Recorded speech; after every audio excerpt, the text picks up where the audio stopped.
back to My Partner in Christ Love channel, where we're doing a LovinOur series on how to keep your love life lit. Hey. I'm Candace. I'm Deshaun. And we're the Wingates. We are so excited because a few weeks ago we were talking about how to light that match, light that fire in your relationship so that you can keep it alive. And this week we're going to focus on how to contain that fire so that it doesn't turn into an even bigger fire. And that's what we're going to be calling a wildfire. Yes, and what is a wildfire, right? It's uncontrollable. It's crazy. It's a fire that just spreads very quickly and does damage over massive areas. And we want to make sure we avoid that happening in our relationship. Right, because what happens after a wildfire has finally burned out? It's all black. It's a lot of smoke. It's just not good for anyone. Yes. And what we learned is that, you have a spark in your relationship, and what wildfires will do is pretty much make a blanket over that, so it seems like you don't have a spark. So we need to avoid that. Or it seems like the spark is too big. So we were studying wildfires, and we learned that there are three conditions that must take place. You need fuel, you need oxygen, and you need a heat source to set this thing off. So firefighters actually call that the fire triangle. And, in our relationships, in a wildfire scenario, we have things that we store up against each other. That's the fuel. Things that we take to heart, things that we don't resolve. We might go to bed angry and never handle the situation. And we're just storing these things up. An example may be Candace asking me to, clean something or take the trash out, and I never did it, and she never said anything about it. She just stored it up. And then a series of things takes place, and then one day we have an argument, and it just erupts and explodes, and it's ugly. And then the oxygen, right, maybe because Candace is storing these things up, the way she talks to me because I didn't do something, or how she looks at me because I said I was going to do something that I didn't do. Right. So the oxygen is going to be what we pour into the relationship. So like you said, the way I'm talking to him. So if he didn't do something that I didn't like, or if he did something that I didn't like, and then I go back and that's me, being like, well, I can't believe you didn't do this. And, you mean, I have experience. You can tell I do that a lot. Excuse me.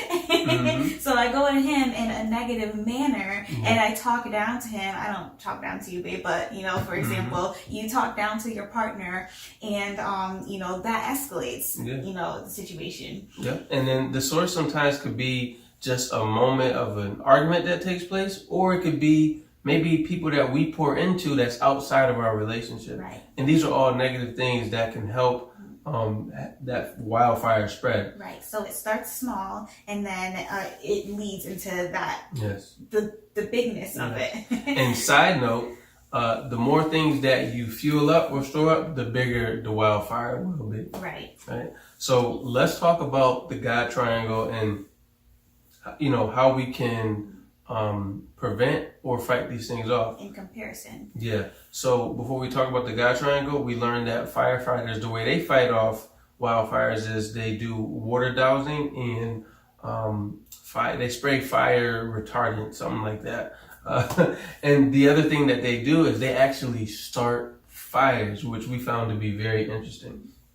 So as far as how you can fight these things off, it's being in the Word, it's going in prayer. It's, allowing God to work through you in the Spirit. And that's being in that triangle, being in your Word and the Spirit just taking over when you're in a heated argument. But the thing that we loved was the controlled burning. That's, starting the fires, starting the fights, but in a positive way.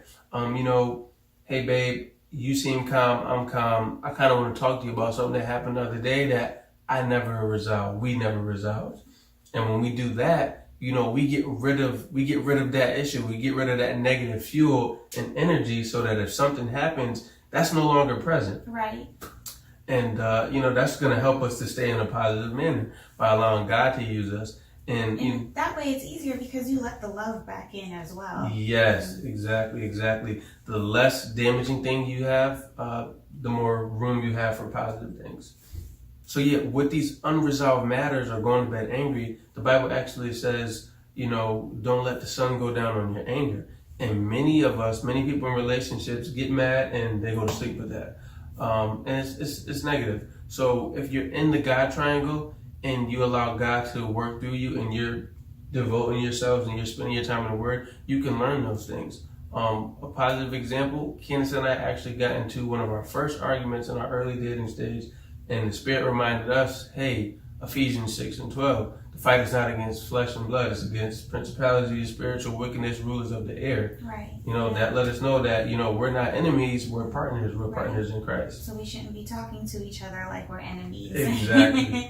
Yes. So these are the things you got to use to fuel your relationship so that you're breathing love into the air. You're breathing right things into your partner. Basically the fruits of the Spirit. Yes, that's another one. Going to Galatians 5:19 and through 23, learning what the differences are so that you know how to talk to each other. You know how to be patient with one another. So these are all great things, but you have to be in the triangle of God. You got to be devoting yourself in that way. So we hope that you find these tools useful and, you learned how to prevent wildfires, how to contain the spark that you already have, and also how to fight off wildfires if you're in that situation. So we love you guys. We hope you stay tuned because we have more coming for this LovinOur Lit series. That's been real good.